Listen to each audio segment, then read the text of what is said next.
2 weeks ago, the Delhi High Court ordered the formulation of a policy for the rehabilitation of Indian street dogs with the goal of phasing them out entirely from public roads. Animal activists have raised justifiable concerns about the morality and practicality of this goal, but there's no debating that our crowded cities haven't been able to find a sustainable place for our canine companions. For tens of thousands of years, dogs have worked with or scavenged from our ancestors. They have fed us with wild game, protected us from raids, and have been worshipped by us on memorial stones. As we debate their fate today, let's take a step back and understand the kaleidoscope of ways in which Indians have thought about dogs through time. Scientists and historians universally agree that humans and dogs have an especially long shared history in the Indian subcontinent. A dog with a leash is visible in the rock paintings of Bhimbetka, conservatively dated to 5000 BCE, but likely much older. Indus Valley cities at their peak in the 3rd millennium BCE had many breeds of domesticated dogs. Terracotta figurines of collared dogs have been found at multiple sites, and Harappans were even buried with dogs on occasion. Willem Bolle, in his monograph Gone to the Dogs in Ancient India, notes that a mastiff-like breed with floppy ears and a curled tail is visible in Harappan figurines. Even at this early date, there seems to have been some international trade in dogs, as a similar breed was also present in Mesopotamia. A few centuries later, about 1500 BCE, dogs were mentioned in the earliest portions of the Vedas. The storm god Indra was believed to have a female canine. Sarama, Yama, god of death, and the roaring Rudra are also described as accompanied by dogs. Legends described Sarama as a loyal hound who helped sages retrieve cows stolen by asuras. So positive was Sarama's reputation that the term Sarameya, or Sarama's children, became one of the many Sanskrit terms used to refer to dogs. In Sarama and Her Children, economist and Indologist Bibek Debroy writes that the generally positive view of dogs continued into the last centuries BCE. In the later recensions of the Mahabharata and the Ramayana, dogs are spoken of as fierce hunters and loyal companions. At the same time, there's also a general trend towards linking dogs with lower or working class peoples. In fact, through most of the history of Indian dogs, the humans who worked most closely with them seem to have been largely illiterate and working class. This didn't reduce their expertise in dog handling, of course. Around the 400s BCE, as the earliest Gangetic states were developing, the Greek writers Herodotus and Xenophon mentioned fearsome imported Indian dogs who accompanied the emperors of Persia, at the time the most powerful men in the world, on the hunt. These Indian dogs were exported as far as Greece and used to hunt boar and deer. When the Greek warlord Alexander III of Macedon arrived in the Indus Valley in 326 BCE, the historian Ctesias reports that a local Indian tribe entertained him by setting their mastiffs loose on lions. The dogs would not release their grip even when dismembered. Now, according to Aristotle, these fearsome animals were the crossbreeds of tigers and Indian dogs. But by the early century CE, Bibek Debroy writes that there was a marked change in literate Indian views of dogs, particularly in the Dharma Sutras, Sanskrit moral and social codes authored by Brahmins. Working with animals came to be seen as ritually polluting. As the Manusmriti puts it in Book 3, verses 162 to 163, and I quote, "A trainer of elephants, oxen, horses, and camels, a breeder of sporting dogs, and a falconer should be avoided during oblations offered to the gods and ancestors." As an extension of this logic, dogs and the people who worked with them were pushed to the margins of society. In Book 10, verses 51 to 56, the Manusmriti declares that, and I quote, "The dwellings of Chandalas, or the lowest caste, and the Shwapachas, literally dog cookers and other low caste, shall be outside the village. Their wealth shall consist of dogs and asses. The clothes of dead bodies shall be their dress, and they shall always execute criminals." Dogs' breath and spittle, even their presence, and those of their Chandala owners, came to be seen as polluting Brahminical rituals.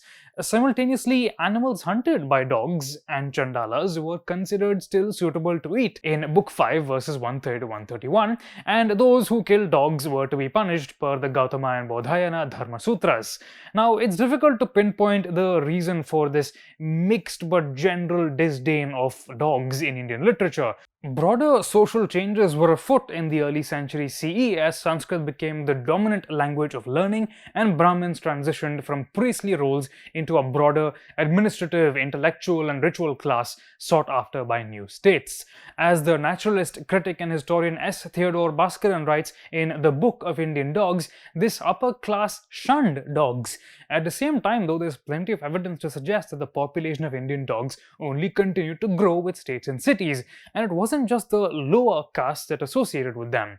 In the Ajanta murals of the 5th century CE, a stocky little dog breed with small ears is shown as part of royal hunting processions.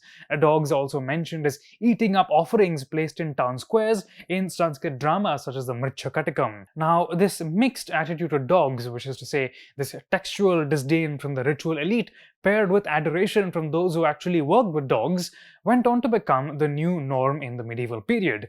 Literature routinely looked down on dogs, and to this day, dog and bitch are considered terms of abuse in many Indian languages, but working dogs were everywhere in the subcontinent, and as literacy trickled into new groups, they recorded much more positive relationships with their canine companions. In Karnataka and Tamil Nadu, sculptures both in temples and on memorial stones depict powerful guard dogs and hunting dogs.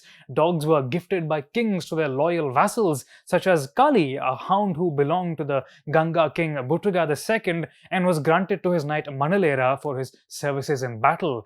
Kali was later killed when he himself killed a boar in 949 CE.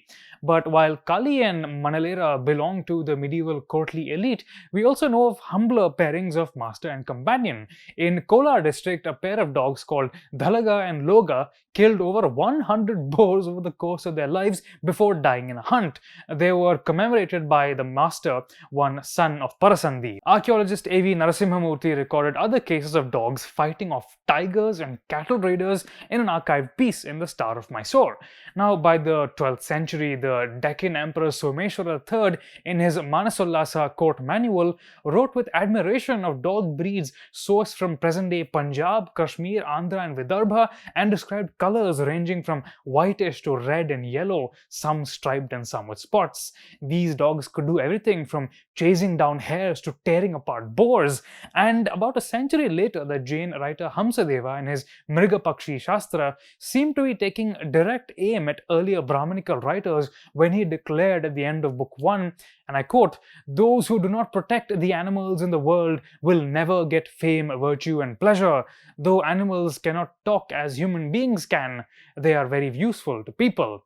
In medieval India, as there are today, there seem to be as many attitudes towards dogs as there were dogs. It would appear that India has always been home to this dizzying variety of dogs, some selected and bred for work, others evolving to live at the margins of settlements. According to Bhaskaran in Indian Dogs, there was no concept of purebred Indian dogs or even of house dogs as pets. Rather, just as humans had a jati or caste linked to their occupation, so did their dogs. The Banjara tribe, for example, kept Banjara hounds. What made the dogs Banjara hounds was the fact that they lived with, hunted with, and traveled with Banjara caravans. Such working dogs were not allowed into living quarters or bathed or groomed. They were fed and they worked.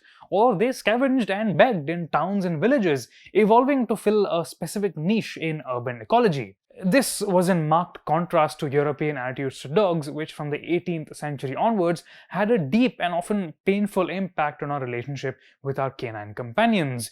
European traders and mercenaries immigrating to India brought with them the concept of breed purity and considered their dogs to be suitable house pets, superior to Indian mongrels and pariah dogs. Professor Kritika Srinivasan, an expert on human-dog interactions and public health, writes that pariah dogs were probably a type kept by the Parayar, who are now a scheduled caste in Tamil Nadu.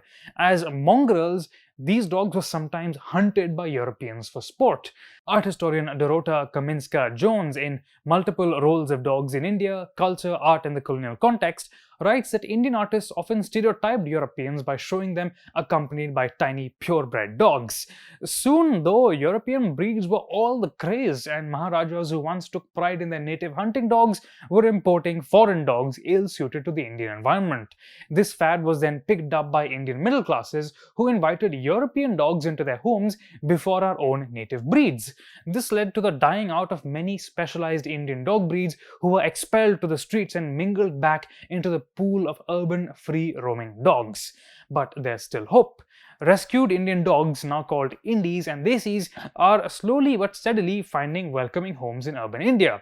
As for the less lucky ones, as Professor Srinivasan puts it in her piece in Aeon, although Indians frequently see stray dogs as a problem, there's also a strong sense that they deserve to live on the streets where they've evolved for countless generations. In a survey that she conducted in Chennai, 79.3% of respondents agreed that dogs were pavam, an endearing term meaning innocent or vulnerable. It often seems to be the case that elite Indians who rarely interact with street dogs are most insistent that they be removed for safety or in order to conform to European notions of sterile urban spaces. Indians who actually live in these spaces, though, tend to have more positive views of dogs, according to Dr. Srinivasan.